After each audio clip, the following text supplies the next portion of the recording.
መልካ መላእክት ይባላል። መልካ 99 ነገደ መላእክት የሚባል ትልቁ መዝገበ ጸሎት ላይ መልካ መላእክት የ99 ነገደ መላእክት ጸሎት የሚላል እሱን እስቲ የሁሉንም መላእክቶች ጸሎት ጸልይና ደግሞ ለውጡን ይውስቲ ምን እንደሆነ ታውቂያለሽ?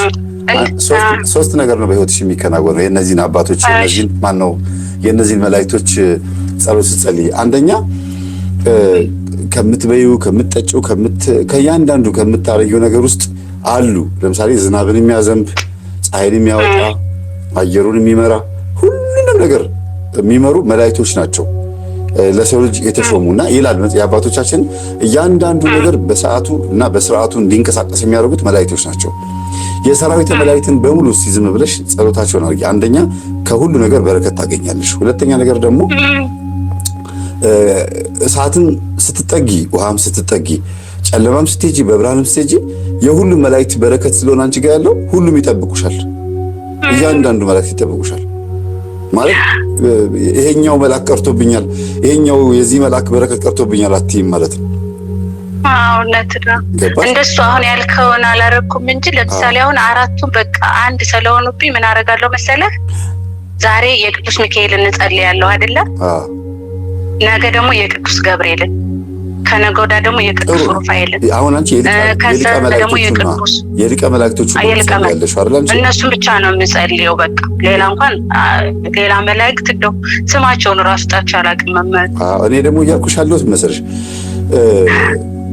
ሁሉም ሰው ሁለት ጠባቂ መልአክ አለው። ጠዋትና ማታ አንዳንድ ሆኖ የሚጠብቁ ማለት ነው አይደል እንዴ?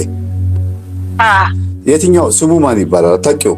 ስለዚህ የነገደ መላእክትንና የሰራዊት መላእክትን ወይም የ99 ነገደ መላእክት ጸሎት የሚላል እሱን ስትጸልዩ ነው እነዚህ መላእክት አጠገብሽ ያሉትን የምትማጸኙ። ብዙ ሰው ሚካኤል ገብርኤል አዌ ይላል። አጠገቡ ያለው መልአክ እኮ ለምን ሁሉን በረከት ማግኘት ይችላል። የሚጠብቀው መልአክ ማዋራት ይችላል። ብዙ ጊዜ የሚፈውሱ የሚያጠምቁ አባቶች ራእይ የሚያዩ የሰው ልብ የሚያውቁ በጣም የሚባሉ አባቶች አጠገባቸው ያለው መልአክ አግኝተውታል ርቀው ሳይሄዱና ይሄ የሚጠብቀንን መልአክ ማዋራት ብንለምድ ጥሩ ነው። እሱም ደግሞ የሚያዋራን በሁለት መንገድ ነው። አንደኛ ስጋችንን ከኃጢአት ስንጠብቅና ንጽህና ስንከተል፣ ሁለተኛ ነገር ደግሞ ነፍሳችንን ወደ መንግስተ ሰማያት ወይም ወደ ዘላለማዊ ዕረፍት ለመውሰድ ሁልጊዜ ስለ መንፈሳዊ ነገርና ስለ ዘላለማዊ ነገር በማሰብ የተሻለውን ነገር በማሰብ እነዚህ መላእክቶች ካጠገባችን መልስ ይመልሳሉ። ይሄን ነገር ማድረግ ካልተቻለ ምድራውያን ወይም ደግሞ ዝም ብሎ እንደው ይሄ ተራው ሰው ነው የምንባለው። ስጋን ከኃጢአት መጠበቅ ወይም የስጋ ንጽህና መጠበቅ፣ ከዝሙት ከአንዳንድ ርኩሰት ከተለያዩ ነገሮች መጠበቅ፣ ነፍስን ደግሞ ለዘላለም ዕረፍት ማጨት፣ ይሄም መንፈሳዊ ሕይወት በተግባር ክርስትና መኖር ማለት ነውና ጠባቂ መላእክት የዛን ሰዓት እንደው በጆሮ ላይ እስከ ማዋራት ይደርሳል። በልብ ውስጥ ያዋራቸዋልና ያሰባችሁት ነገር ሁሉ ሲከናወን ታዩታላችሁ። እንደው እባክህን አጠገብ ያለ የእግዚአብሔር መልአክ የምትጠብቀኝ አብረኸኝ የተወለድክ እኔስ ልክ ስወለድ ለእኔ የታጨኸው የተሾምከው መልአክ እንግዲህ የምጠይቀውን ነገር በሙሉ አንተ አከናውንልኝ ስትይ በሚካኤልም ስም አድርጊው በተክልዬም ስም አድርጊው በምንም አድርጊው ያ አጠገብሽ ያለው መልአክ ነው የእግዚአብሔር እንደራሴ የሆኑ ጉዳዮችን የሚፈጽምልሽ። ብዙ ሰው ከሚጠብቀው መልአክ አይተዋወቅም። በጣም ብዙ ሰው በእውነት በጣም ብዙ ሰው ከሚጠብቀው መልአክ አይተዋወቅምና መልአክ የሚለው ስም በቃ የያዘ አጠገብሽ አለ ነው። ሌላ ምንም ስም የሌለው በቃ ዝም ብሎ መልአክ ጠባቂ የሆነ ማለት ነው። እና የነገደ መላእክትንና የሰራዊት መላእክትን የ99 ነገደ መላእክትን ጸሎት መጸለይ የሚጠቅመው ለዚህ ነው ማለት ነው።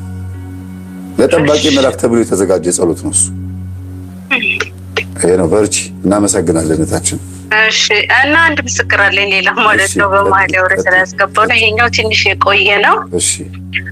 እና ቅዱስ ሚካኤል ልክ የህዳር ሚካኤል ነው እና ቤተክርስቲያን ሄደን መተን ኢትዮጵያ ያለው ነው ቤተክርስቲያን ደርሰን መተን ታቦት አስገብተን መተን እያለ ሻማዬ ትልቁ ሻማ አለ አይደለ? የሚሸተው መዓዛ ያለው ረጅም ነው በጣም ትልቅ ነው እና እሱን ገዝተን መተን ነበር። አበራን ስዕሉ ላይ ማለት ነው ስዕል አድኖ ላይ እና የስዕል አድኖ እንደዚህ ጠረጴዛ አለ እና እዛ ጋር መጽሐፍ ቅዱስ አለ። በቃ የተለያየ የጸሎት መጽሐፍ ገራት ምናምን አሉ እና መሀል ላይ ነው በቃ ማስቀመጫ አድርገን ያስቀመጥነው ሻማው ማለት ነው። እና ከዛ በኋላ የምኖርበት ቤትና ባለቤት የስራ ቦታ ነበረውና እሱ የሆነ ቦታ ሊሄድ ብሎ ነይ ስራ ቦታው ሊልኝ ቁጭ ብለሽ ጠብቂልኝ ይለኝና ወጥቼ ሻማውን አላጠፋሁትኝም ሄድኩኝ ማለት ነው። ከዛ ሄጄ ልክ ባለቤቴ ሲመጣ ታመልሽ ቤት ስመጣ ቤቱ በጭስ ታፍኗል ማለት ነው። ጭስ ይሸታል ቤቱ። ከዛ በኋላ ሳየው የወደቀ ነገር የለም። ሻማው ጠፍቷል፣ ግን ሻማው አልወደቀም። እኔ እስካሁን ድረስ ራሱ ማለት በቃ ልመስክርለት ማለት ፎቶ ባነሳሁት ኖሮ ቪዲዮ ለምን አልቀረጽኩትም እላለሁ። ሻማው እንደቆመ ነው፣ ግን ጠፍቷል። ከዛ በኋላ ማለት ነው የቅዱስ ሚካኤል ትንሿ አለች አይደለ? ትንሿ እንደዚህ እና ግንባር ላይ እንደዚህ እንሰግድባት ነበር ማለት ነው። ግን የቅዱስ ሚካኤል ስዕል ይሄ ቁምጣ ምናምን ለብሶ እንደማን ትክክል አይደለም ምናምን እያሉ ነው። እሱ ነበረ ማለት ነው። እና 4 ማዕዘን ነች፣ ትንሽ ነች። እሱ እንዳለ አመድ ሆኗል። ከመጽሐፍ ቅዱሱ በላይ ነው የነበረ እሱ ስዕል ማለት ነው። እና እዛ ጋር ግን እንደዚህ ስንሰግድ እንሰግድበታለን ስዕሉ ጋር ማለት ነው፣ የቅዱስ ሚካኤል ስዕል ጋር። ከዛ በኋላ ስዕሉ አመድ ሆኗል። መምህር ስዕሉ አመድ ሆኗል። ከዛ ውጭ አንድ ነገር የተቃጠለ ነገር የለም። ስዕሉ ብቻ የቅዱስ ሚካኤል ስዕል ግን የለም፣ አመድ ሆኖ። መጽሐፍ ቅዱስ አልተቃጠለም፣ ገድላት አልተቀጠሉም። ከስር ጨርቅ ነበር፣ እሱ ትንሽ ጨርቁ ብቻ ነክቶታል። ሻማው ሳይወድቅ ነው እንደዛ የሆነ። እንዴት እንደተቃጠለም አላውቅም። እንዴት አድርጎ እንዳገኘው ራሱ እስካሁን አልተገለጠልኝም ማለት ነው። ግን ዞሮ ቅዱስ ሚካኤል እንደዛ አድርጎ አንድም ነገር ሳይነካ እንደዛ ሆኖ ግን የእሱ ስዕል ግን ለምን ተቃጠለ ስዕሉ ብዬ በጣም ከፍቶ ነበረ በሰዓቱ። ለምንድን ነው ቅዱስ ሚካኤል ምን የሆነ በቃ የተቀየመኝ አይነት ሁሉ መስሎኝ ነበረ ማለት ነው። ስዕሉ ብቻ አመድ ሆኖ ሳገኘው ይገርም ነው በጣም። እና እንደዛ አድርጎልኝ ግን በቃ በሱባኤ ራሱ ለምን አሁን ነው በቃ ለምንድን ያልጠየቁት በሱባኤ ለምንድን ነው ቅዱስ ሚካኤል እንደዛ ያደረገው ግን ምናምን ብዬ በቃ ሁሌ የማስብበት ማለት ስዕሉ ለምን አመድ ሆነ ነው የኔ ጥያቄ ማለት ነው። ለምንድን ነው ስዕሉ ተቃጠለ? ኢየሱስ ስዕል ብቻ እንደዚህ ሆኖ ለምንድን ነው? ሌላውን አትርፎት ራሱ ማለት ነው ራሱ አትርፎት የቅድስት አርሴማ ስዕል ራሱ ነበረ። ፍሬሙን ብቻ ጭርፍ አድርጎት ማለት ነው እስካሁን ድረስ አለ፣ አንድም ነገር ሳይነካ። በተለይ ወረቀት የሚቀጣጠል ማዕት ነበር ገድላት። አስብ፣ ከመጽሐፍ ቅዱሱ በላይ ነው የእሱ ስዕል። አመድ ሆኖ መጽሐፍ ቅዱሱን እስካሁን አለ፣ አንዲት ነገር ሳይነካው ማለት ነው። ስለዚህ የራሱን ስዕል እንትን ሳይል የሌላውን ስዕል ጠብቆልኛል ለምትይው አንቺ? አዎ እንደዛ ብቻ በቃ ግራ ይገባኛል። ግን በቃ እሱ አድርጎልኛል ማለት ለምንድን ነው ስዕሉ የተቃጠለ የሚለው በጣም እንትን ይለኛል ማለት ነው። አሁን አንቺ ስዕሉ ለምን ተቃጠለ ስትይ ቅዱስ ሚካኤል የራሱን ስዕል አቃጥሎ ሌላውን ለምን አተረፈ በሚለው አይነት ፈሊጥ ውስጥ ሳይሆን መግባት ያለብሽ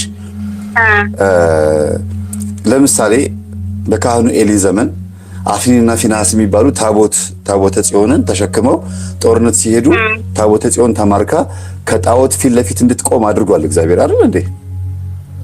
አዎ ታቦት አጠገብ ጣዖት አለ፣ ጣዖት አጠገብ ደግሞ ታቦት አለ። ያን ጊዜ ስለተማረከች ታቦተ ጽዮን እግዚአብሔር የታቦቱን ኃይል ደበቀና ምን አደረገ? የታቦቱን ኃይል ደበቀና ጣዖቱ ፊት እንድትቀመጥ አደረገ። ዳጎን የሚባል ጣዖት ነው የሰይጣን ቤተ መቅደስ ወይም ደግሞ የዳጎን የሚባለው እንትን ጣዖት ቤተ መቅደስ ዕጣን የሚታጠንበትና እሱ የሚመለክበት ቤተ መቅደስ ፊት ለፊት ታቦተ ጽዮን አስቀምጠዋታል። ሁሉም ጦርነት አሸነፍን ታቦታቸውን ወሰድንባቸው ብለው ወደ የቤታቸው ሄደው ተኝተው ቤተ መቅደሱ ጸጥ ብሎ ብቻውን ባለበት ሰዓት ላይ ከታቦቱ ላይ የእግዚአብሔር ኃይል ተነስቶ መጥቶ ጣዖቱን ሰባበረው ይላል። ያ ጣዖቱን የሰባበረው እግሩን የገነጣጠለው ብትንትኑን ያወጣው የታቦት ኃይል እነዛ ፍልስጤማውያን ያንን ታቦት ተሸክመው አምጥተው እዛ ቤተ መቅደስ ማነው ቤተ ጣዖት ሲያስቀምጡት ለምን አላቃጠላቸው? እንግዲህ እስራኤላውያን አፍኒንና ፊንሐስ በቀስት ተመተው ሞተዋል።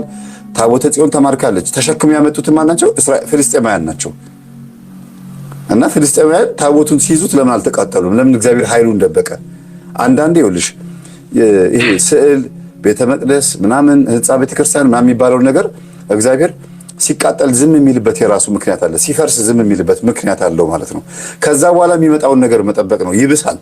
ከተቃጠለው ከፈረሰው በላይ ከተማረከው ታቦት ከተሰረቀው ታቦት በስተጀርባ እግዚአብሔር ሊያደርግ የፈለገው ነገር ስላለ ነው ማለት ነው። እንግዲህ ታቦቷ ጣዖቱ ፊት ለፊት በአዳራሽ ውስጥ ተፋጠጡ። ሰው የለም፣ ታቦትና ጣዖት ተፋጠጡ ማለት ነው ፊት ለፊት። ከዛ ጠዋት ሊሰግዱ ለአማልክቶቻቸው ይህንን ታቦት ስለማረክልን እስራኤላውያን እንድናሸንፍ ስለረዳህን እናመሰግናለን ሊሉ ለጣዖቱ ሊሰግዱ ጠዋት ሲመጡ ጣዖቱ ፍርስርሶ ወጥቷል። ደነገጡ።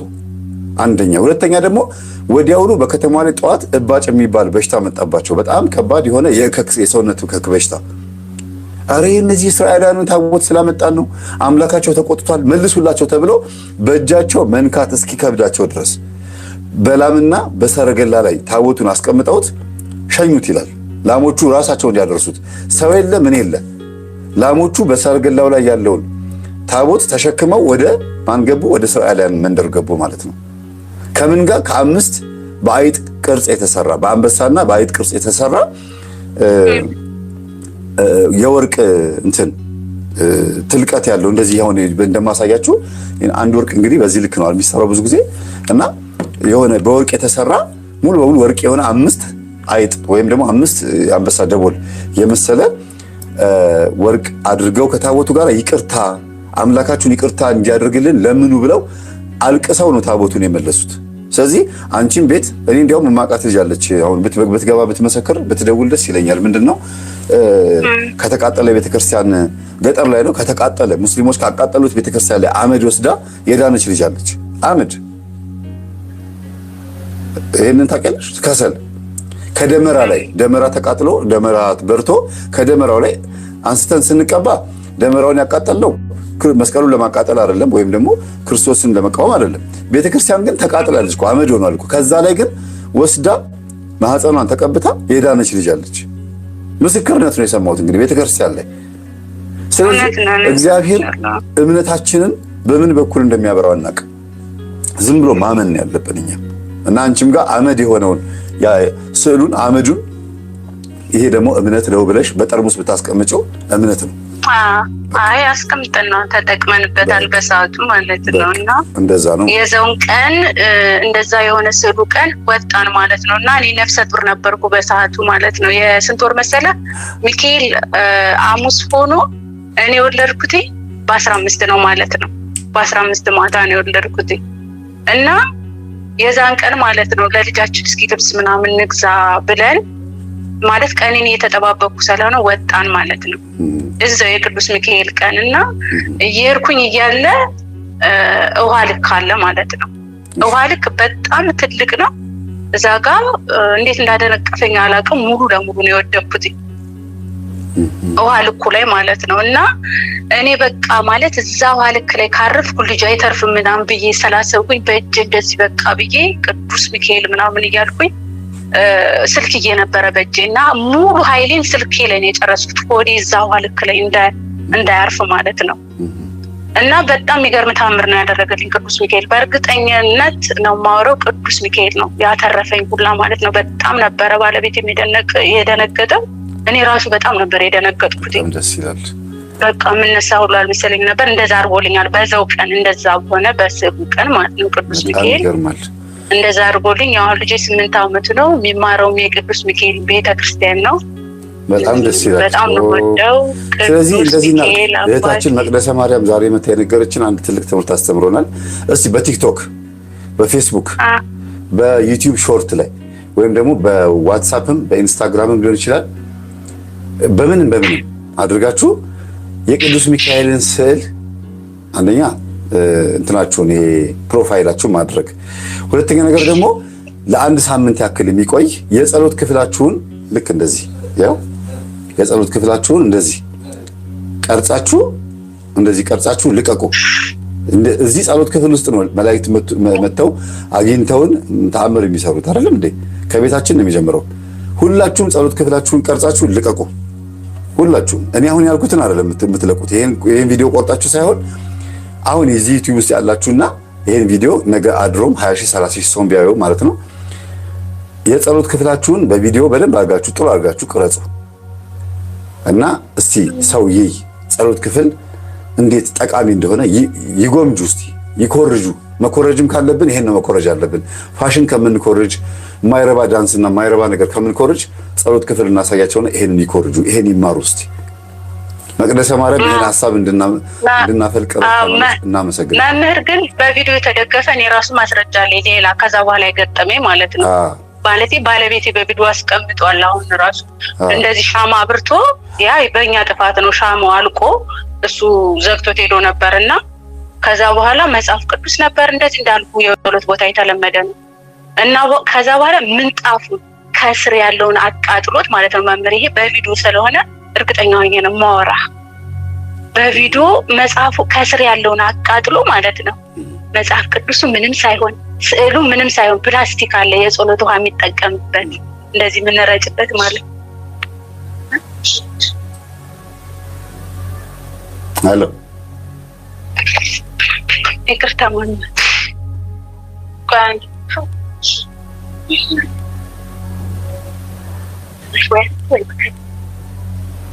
እና መምህር እሺ ይቅርታ እዚህ ጋር ያወሩኝ ሰው እንደዛ ሆኖ ከፕላስቲክ ይሄ ውሃ ማለት የጸሎት ውሃ እናስቀምጥ የለ እና እሱን እንደዚህ የምንረጭበት ልጆች የምንረጭበት ምናምን ብሎ ፕላስቲክ እሱን አልፎ መቁጠሪያ ለምንጠቀበት መቁጠሪያውን ሁሉ ሳይነካ ማለት ነው ታች ነበር ሸራውን ብቻ አቃጥሎ ሻማውን ማለት ደረሰበት። እሱን ብቻ አቃጥሎ ማለት ነው ምንጣፉን ብቻ አቃጥሎ ከስር መጽሐፍ ቅዱስ ቁጭ ብሏል። ምንጣፉን ብቻ እግዚአብሔርን ይሄ በቪዲዮ ስለሆነ ነው እኔ የማወራው ማለት ነው። እና የጸሎት ቤት ጥቅም እንደዚህ ማለ በቃ በተግባር ያየሁበት ነው ከአንዴም ሁለቴ ማለት ነው።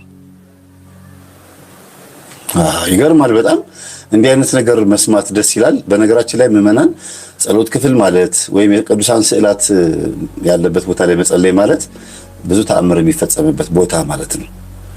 እንቁልልጬ መናፍቃን፣ እንቁልልጬ ፕሮቴስታንቶች፣ ሙስሊሞች አጠቃላይ እኛ እግዚአብሔር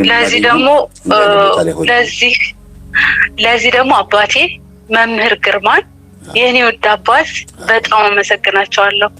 እውነቴን ነው የምልህ የጸሎት ቤት እኔ እንጃ እኔ በጠባብ ቤት ገና ከመጀመሪያው አሁን ያልኩ የቅዱስ ሚካኤል ታምር የሰራልኝ በጣም ጠባብ ልጅ ሰው ሲመጣ አልጋ ላይ ነው የሚቀመጠው የነበረው። ግን ማለት ነው በጣም በቃ ትንሽዬም ብትሆን እንንበረከክባት ነበር። በጣም ብዙ አይነት ታምር እረፍት ማገኝበት በጣም ልጆቼ ራሱ አሁን በጸሎት ህይወት እንዲያድጉ ያደረጉ አባት ሁሌ በቃ ሳስብ እኔ እሳቸው በቃ ጸሎት ቤቴን ሳይ መምህር ግርማን ነው ማስታወሳቸው።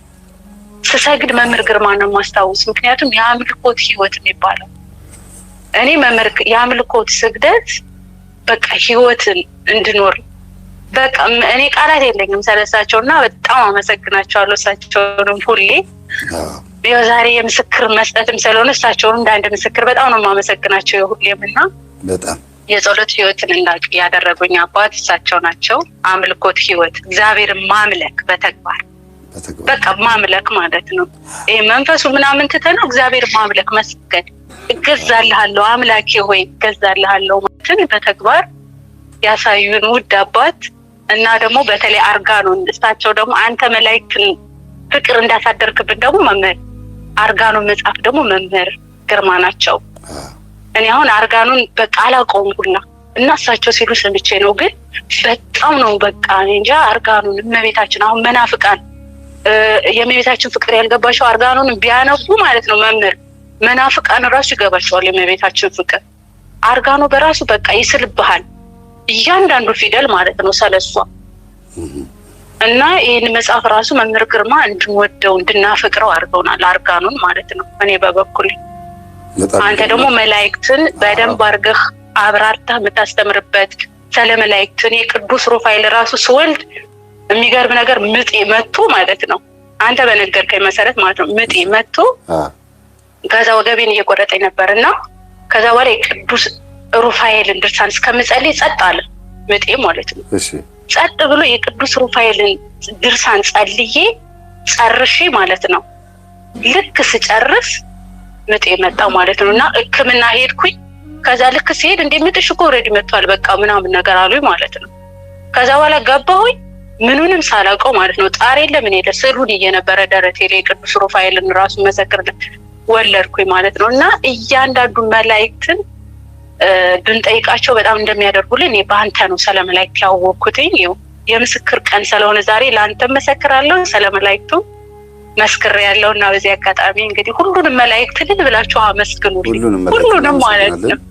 የመላእክት በረከት ረድኤት ይደርብን። በጣም እናመሰግናለን። አቤቱ ጌታችን አምላካችን መድኃኒታችን ኢየሱስ ክርስቶስ ሆይ በአንድነትና በሶስትነት የምትመሰገን አብ ወልድ መንፈስ ቅዱስ ቅዱስ ኤልሻዳይ ቅዱስ አዶናይ ጸባኦት ኢየሱስ ክርስቶስ መድኃኔ ዓለም አማኑኤል እግዚአብሔር ሥላሴ ቅዱስ ኤልማስ ያህዌ ይርኤ ተባልክ የምትጠራ አምላካችን የተማማርነውን የተነጋገርነውን የተወያየነውን በሙሉ የቀመስነውን ጽዋ አጠቃላይ በዚህ ቤት ውስጥ የተካፈልነውን በረከት ዝክር ምስክር አድርግልን።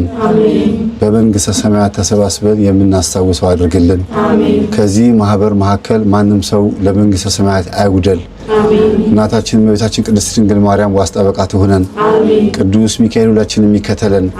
ቅዱሳን አባቶቻችን እናቶቻችን በሙሉ በፍጻሜው ጊዜ ይህች ነፍስ የእግዚአብሔር ናት ይበሉልን። የተጎዳንበት፣ የተቸገርንበት፣ የተሰቃየንበት፣ የታመምንበትና የተገደልንበት በየቀኑ የተሰቃየንበትን ነገር በሙሉ እግዚአብሔር ይመልከትልን። በዙሪያችን የሚከበው ኃጢአት የሚያሰራርን ዲያብሎስን ይጣልልን። መላእክት ከኛ አይራቁብን። እናትና አባቶቻችንን ለቅዱስ ቁርባን ያብቃልን። ሕፃናትን ያሳድግልን። ወልደን መሳም ዘርቶ መቃም የክርስቲያን ተግባሩ ይሁንልን። አሜን። አቡነ ዘበሰማያት አባታችን ሆይ በሰማያት የምትኖር ስምህ ይቀደስ፣ መንግሥትህ ትምጣ፣ ፈቃድህ በሰማይ እንደሆነች እንዲሁም በምድር ትሁን። የዕለት እንጀራችንን ስጠን ዛሬ፣ በደላችንን ይቅር በለን እኛም የበደሉንን ይቅር እንደምንል፣ አቤቱ ወደ ፈተና አታግባን ከክፉ ሁሉ አድነን እንጂ መንግሥት ያንተ ናትና ኃይል፣ ክብር፣ ምስጋና ለዘላለሙ አሜን። እመቤታችን ቅድስት ድንግል ማርያም ሆይ በመልአኩ በቅዱስ ገብርኤል ሰላምታ ሰላም እንልሻለን። በሐሳብሽ ድንግል ነሽ፣ በሥጋሽም ድንግል ነሽ። አሸናፊ እግዚአብሔር ሰላምታ ለአንቺ ይገባሻል። ከሴቶች ሁሉ ተለይተሽ አንቺ የተባረክሽ ነሽ፣ የማኅፀንሽ ፍሬ የተባረከ ነው። ጸጋን የተመላሽ ድንግል ሆይ ደስ ይበልሽ፣ ልዑል እግዚአብሔር ከአንቺ ጋር ነውና ከተወደደው ልጅሽ ከጌታችን ከመድኃኒታችን ከኢየሱስ ክርስቶስ ይቅርታና ምሕረትን ለምኝልን ኃጢአታችንን ያስተሰርይልን ዘንድ አሜን። ሰላም የዋለ አምላክ ሰላም ያሳድረን። አረፍ ብሉ።